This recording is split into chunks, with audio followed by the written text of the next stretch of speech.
अन्यायाला विरोध करण्याची वृत्ती होती. याचे मी तुम्हाला एक उदाहरण सांगते.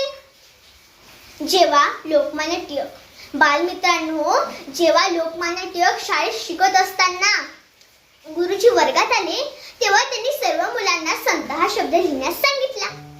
तेव्हा सर्व मुलांनी अनुस्वार असलेला शब्द लिहिला.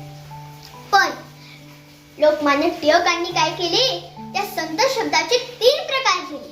पहिला प्रकार अनुस्वार असलेला शब्द, दुसरा प्रकार स लिहून अर्ध्या न ला त जोडलेला शब्द, आणि तिसरा प्रकार स न त असे 3 प्रकारचे त्यांनी शब्द लिहिले.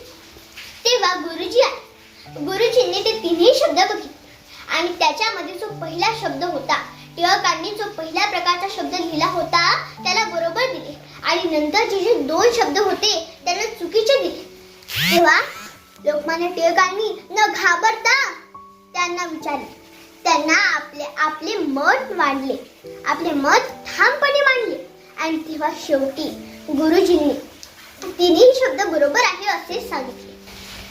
परिवर्तनाला शिक्षणाशिवाय पर्याय नाही हे त्यांनी जाणले आणि आपल्या मित्रांबरोबर न्यू इंग्लिश स्कूल व डेक्कन एज्युकेशन सोसायटीची स्थापना केली.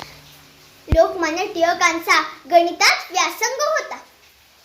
त्याशिवाय राजकारण, न्यायशास्त्र, खगोलशास्त्र, लेखन, तत्वज्ञान यांचे त्यांना ज्ञान होते. सार्वजनिक गणेशोत्सवाची सुरुवात केली.